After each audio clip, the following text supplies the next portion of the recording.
혹시 지금 클로드에서 제공하는 프로젝트 만드는 방법만 알고 제대로 사용하고 계신가요? 클로드 프로젝트를 주제별로 분류해서 사용하는 작업 공간 수준으로만 쓰고 있다면 이 도구가 가진 힘의 10%도 못 쓰고 있는 겁니다. 저도 처음엔 그랬는데요. 그런데 연구해보면서 활용 방식을 바꾸고 나서는 매출 데이터를 제공하고 평생 못 봤을 인사이트를 뽑는 분석가로 사용합니다. 잘 쓴 문서를 제공하고 우리 회사 문체를 그대로 입히는 카피라이터로 사용합니다. 틀리면 안 되는 규정을 제공하고 사실만 얘기하는 상담원으로 사용합니다. 마지막엔 핵심만 기억하게 만들어서 며칠짜리 작업도 문맥에 끊김없이 대화를 나누는 비서로 사용합니다. 이 영상에서 이 시나리오를 모두 하나씩 살펴볼게요. 영상이 끝날 때쯤이면 여러분도 이제 프로젝트를 단순히 작업 공간 만드는 게 아니라 반복 업무를 자동으로 굴리는 시스템으로 쓰게 될 겁니다. 그럼 바로 시작할게요. 시작하기에 앞서 지금 앞으로 소개할 시나리오들이 내 상황이랑은 좀 다른 경우도 많을 거예요. 그런데 여기서 진짜 봐야 할 건 어떤 데이터를 넣어서 어떤 걸 분석하게 시켰고 그래서 무슨 인사이트가 나왔는지입니다. 이 흐름만 제대로 이해해서 자신의 상황에 맞게 변형해서 활용하시면 되겠습니다. 첫 번째 시나리오부터 시작하면서 질문 하나 드릴게요. 여러분이 가게를 운영한다면 가장 잘 팔리는 메뉴가 사실은 가장 돈이 안 되는 메뉴라면 어떨까요? 성수동에서 작은 카페를 운영하시는 사장님의 이야기로 풀어보겠습니다. 사장님은 매달 포스에서 매출 엑셀 파일을 받아왔습니다. 내용을 통해 어떤 메뉴가 많이 팔렸고 어느 요일에 손님이 많았는지를 확인하고 있습니다. 근데 여기서 멈추면 숫자만 알 뿐 그래서 뭘 해야 하는지는 전혀 모릅니다. 게다가 클로드한테 물어볼 때마다 우리 카페는 어떻고 어떻게 분석해달라는 설명을 매번 처음부터 다시 하고 계셨고요. 오늘은 이걸 프로젝트 하나로 해결하면서 혼자서는 절대 못 뽑는 인사이트까지 한 번에 받아보겠습니다. 먼저 프로젝트를 만들겠습니다. 좌측에서 프로젝트를 클릭하고 새 프로젝트 만들기를 선택하세요. 이름은 성수동 카페 월 매출 분석으로 입력할게요. 설명에는 매월 포스 매출 데이터를 분석하고 다음 달 액션 인사이트를 뽑는 프로젝트라고 적어주세요. 프로젝트 만들기 버튼을 클릭하면 프로젝트가 생성됩니다. 이제 진짜 핵심은 오른쪽 패널의 지침입니다. 지침 옆 플러스 아이콘을 클릭하세요. 여기서 많은 분들이 실수하시는데요. 그냥 매출 분석해줘 수준으로 짧게 쓰는 경우가 많아요. 그럼 딱 엑셀로 하던 단순 집계 수준의 결과만 얻을 수 있습니다. 대신 이렇게 매출을 넘어서 진짜 이익까지 보도록 분석 항목을 구체적으로 박아두셔야 합니다. 여기서 핵심은 여기 언급한 것처럼 지식 베이스의 메뉴별 원가표를 활용해서 마진까지 계산하라고 명시한 부분입니다. 이게 있어야 매출이 아니라 진짜 이익이 보입니다. 지침을 다 쓰셨다면 저장 버튼을 클릭하세요. 이제 지식 베이스에 파일을 올릴 차례인데요. 여기가 이번 시나리오의 숨은 핵심입니다. 보통은 메뉴판 정보만 올리는데 저는 메뉴별 원가표를 같이 올릴게요. 원가표에는 각 메뉴의 판매 가격과 재료 원가를 적어둡니다. 이 파일이 있어야 클로드가 마진을 계산할 수 있습니다. 참고로 파일 이름은 클로드가 이해하기 쉽게 직관적으로 지으시는 걸 권장드립니다. 첫 분석을 위해 채팅창에 먼저 이번 달 매출 엑셀을 드래그 앤 드롭으로 첨부할게요. 그리고 지침대로 분석해달라고 짧게 입력하고 요청할게요.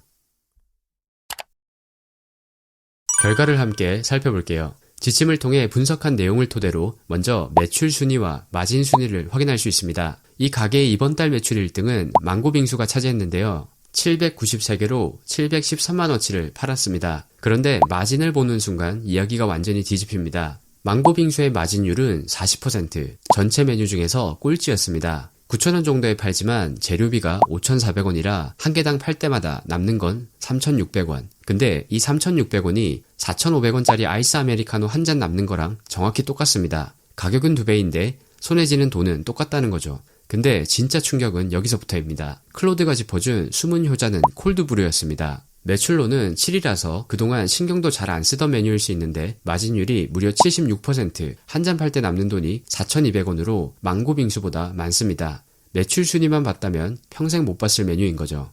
두 번째 인사이트입니다. 같은 주문에서 어떤 메뉴가 함께 팔렸는지를 봤더니 압도적인 조합이 하나 나왔습니다. 아이스 아메리카노와 크로플. 한 달에 372번, 2비 조합의 7배입니다. 재밌는 건 이 둘 다 마진이 높다는 거예요. 아메리카노가 80%, 크로플이 69%. 사장님이 무슨 세트를 만들까 고민하는 동안 손님들은 이미 372번이나 정답을 알려주고 있었던 겁니다. 그래서 클로드는 이 둘을 묶은 모닝 세트를 9,500원에 팔아보라고 제안합니다. 이미 손님들이 같이 사가던 조합이라서 세트로 만드는 순간 객단가가 자연스럽게 올라갈 수밖에 없습니다.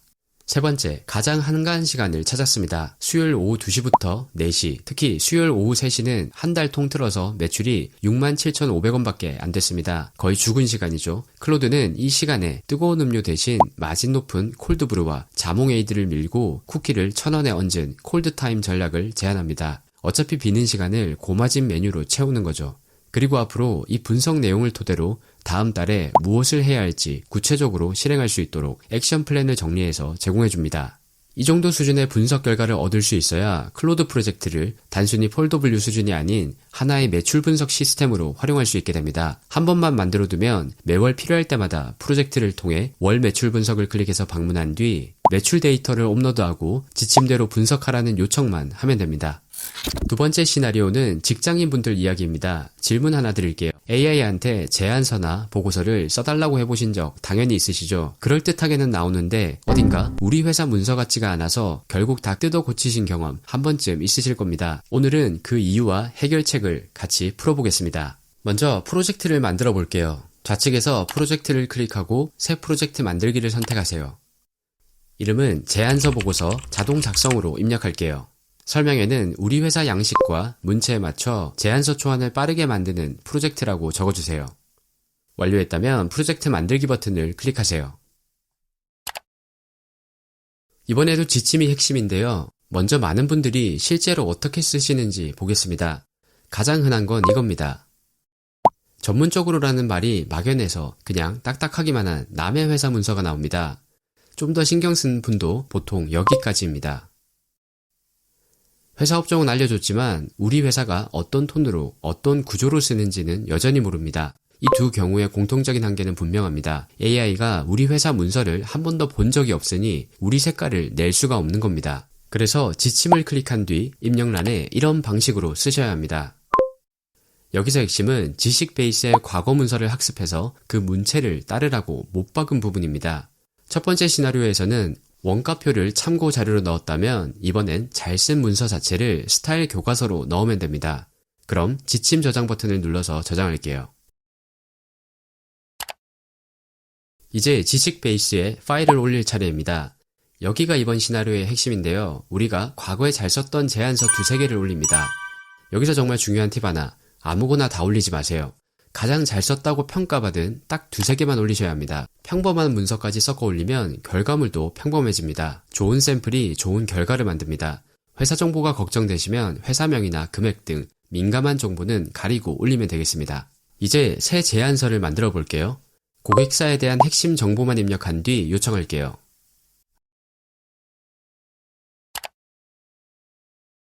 결과를 볼게요. 방금 그 5줄이 완성된 제안서 초안으로 바뀌어 있습니다. 그런데 진짜 놀라운 건 내용이 아니라 문체입니다. 지식 베이스에 올린 과거 제안서의 말투, 문장 길이, 자주 쓰던 표현이 그대로 묻어납니다. 게다가 아래로 내려가면 지침에 시킨 대로 마지막에 이 초안에서 더 보강할 부분 3가지까지 짚어줍니다. 어디를 더 채워야 할지 방향까지 잡아주는 거죠.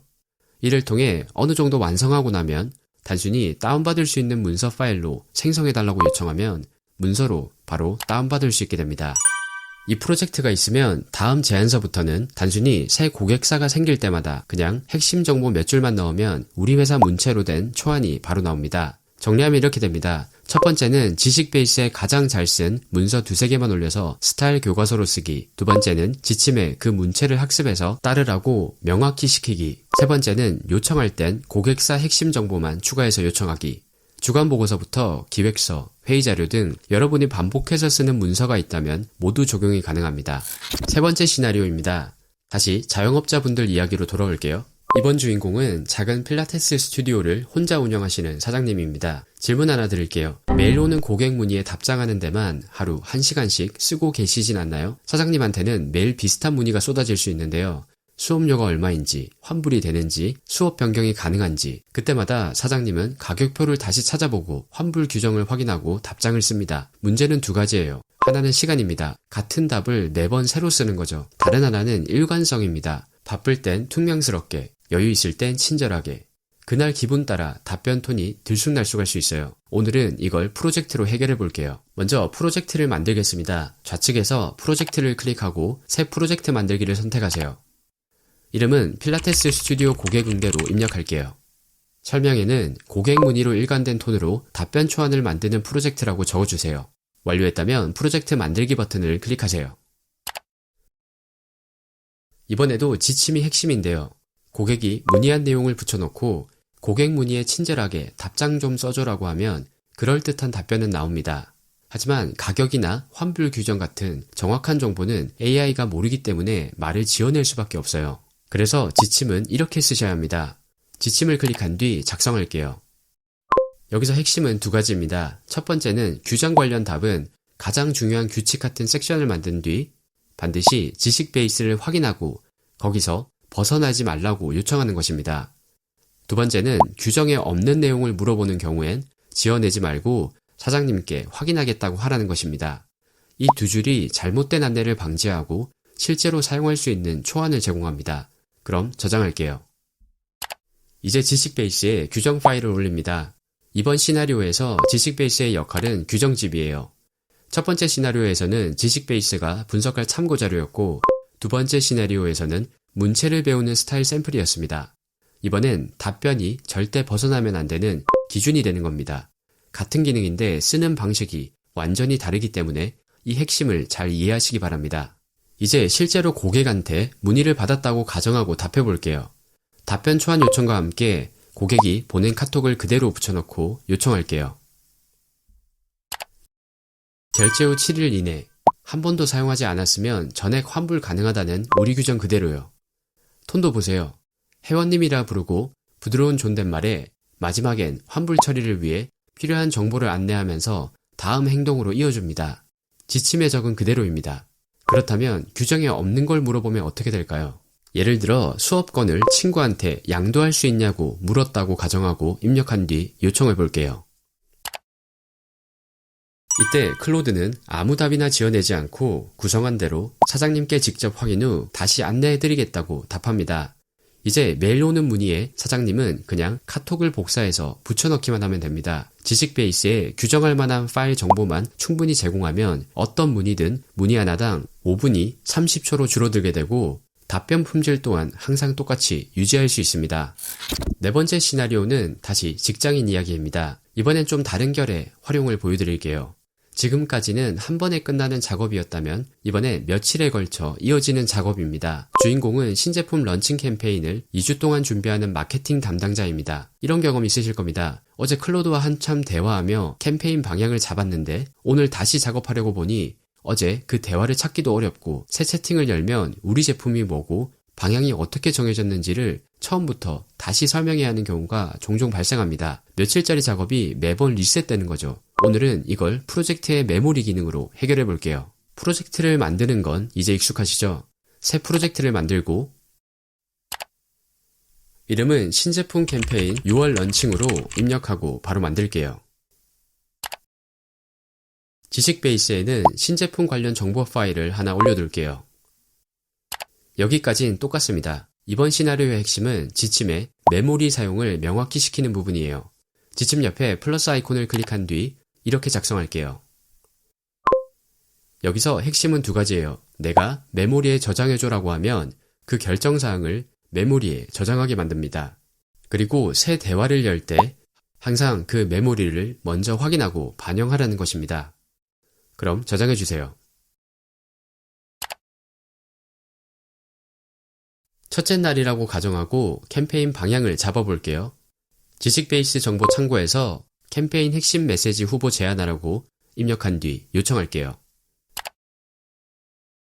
여기서 첫 번째 후보로 메시지를 정했다고 가정하면 결정사항과 메모리 저장 요청을 더해서 이렇게 작성해 볼 수 있어요. 요청해 볼게요. 메모리에 저장되었다고 확인할 수 있어요. 그러면 며칠 동안 다른 일을 하다가 다시 이 캠페인 작업을 이어가려고 한다고 가정하고 이 프로젝트에서 새 창을 열어볼게요. 예제로 아무 배경 설명 없이 인스타 광고 카피 만들어달라고 입력한 뒤 요청해 볼게요. 여기 결과 보이시나요? 지금까지 정해진 것을 언급하며 이전 채팅에 정했던 핵심 메시지를 메모리를 통해 그대로 기억하고 언급합니다. 그리고 광고 카피를 메시지 방향에 맞춰서 만들어냅니다. 여기서 한 가지 팁을 더 드릴게요. 이렇게 며칠에 걸친 작업은 한 채팅에 다 몰아넣지 마세요. 작업 단위마다 새 채팅을 여시는 게 좋습니다. 예를 들어서 방향 잡기는 첫 번째 채팅, 광고 카피는 두 번째 채팅, 보도자료는 세 번째 채팅 등 이렇게요.